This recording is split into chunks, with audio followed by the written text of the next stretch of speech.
Good morning YouTubians, it's Kermit's Ghost, and today I'm going to take a closer look at number 40 on the Cults movie poster. This is a science fiction comedy from 1996, directed by Tim Burton, and he produced it as well, and it had a budget of $80 million and shot over 9 months. This is a love letter to all sci-fi B-movies, especially films from Ed Wood. It is of course Mars Attack. Let's pop it in a player and see if it's entertaining or not.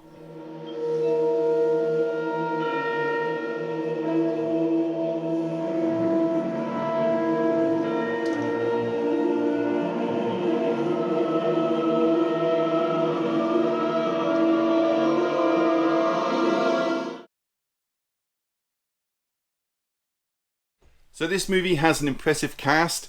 You have Jack Nicholson as both President James Dell and Art Land. You've got Glenn Close as the First Lady. Annette Bening as Barbara Land. Pierce Brosnan as Professor Donald Kessler. Martin Short as Press Secretary Jerry Ross.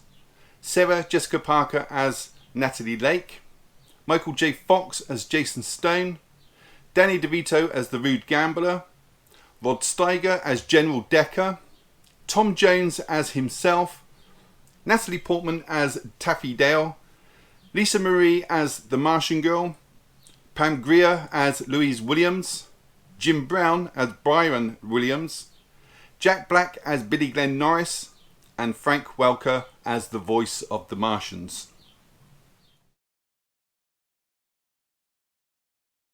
So the film opens on a farm which is just 4 miles outside of Lockjaw, wherever the hell that is.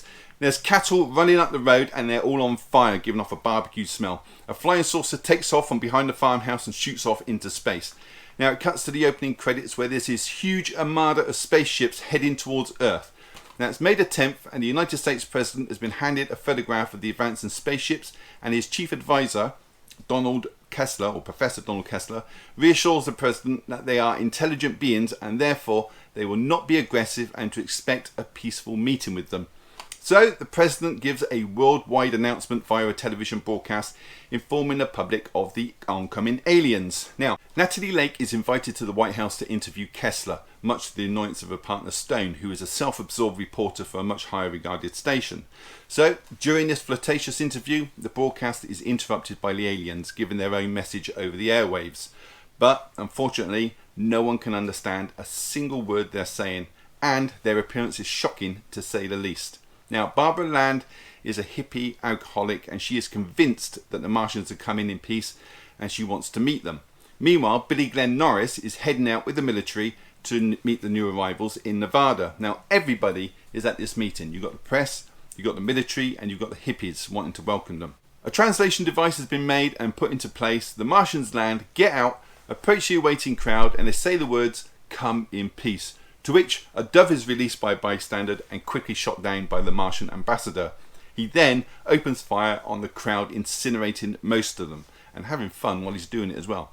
Jason Stone and Billy Glenn Norris are both killed, and most of the military as well. And then the Martians take Natalie Lake and her pet Chihuahua back to their spaceship and experiment on them, removing Natalie's head and grafting it onto a little dog's body.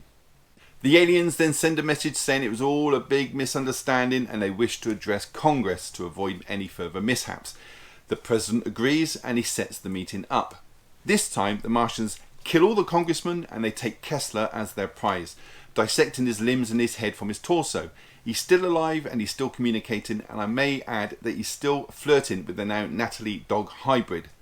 While still wanting the President himself, the Martians launch this daring plan. They dress up one of their officers as a woman and gaining access to the White House after flirting with Jerry Ross, who has this weakness for beautiful women and who is a serial womanizer. The Martian imposter, played by Lisa Marie, who, by the way, played Nova in the remake of the Planet of the Apes. Coincidence? I don't know. Bites off Jerry's finger and then kills him and heads to the President's bedroom. And that's where I'm going to leave the story. So did I enjoy Mars Attacks? Absolutely. This film is a joy to watch. There are so many nods to science fiction B-movies that I love. There's a whole lot going on in this film that I didn't touch upon, and so many characters that I didn't mention during the plot run through. The Martians in this are really cool to look at. They're totally CGI. Now I read somewhere that Tim Burton wanted it to be stop motion, but the budget just didn't allow for it, and he purposely wanted the effects to be shoddy, although they're not in any way. Well, maybe the flying saucers at the start, but you may know that Tim also directed Ed Wood just 2 years before, and you may know that Ed Wood was a notorious B-movie director, and Plan 9 from Outer Space is evident in this. Music in this is from Danny Elfman, fantastic composer who's worked with Burton many times. I'm going to have to give this wonderfully crafted film a solid 9 out of 10. For me, it was personally that good. So that was it. Do you agree with my score or not? Remember, this is just a fluff piece video. It makes no impact on the film in any way, shape or form. Just a bit of fun. It won't take anything away from your own opinions. If you want to leave a comment down below, I will get back to you, I promise. Give the video a thumbs up. It really does help the channel, and subscribe if you haven't. It's all free. Why wouldn't you? And on that note, all that's left to say is thank you for choosing my channel today and watching my video. Take care. I'll see you all in the next one. Bye.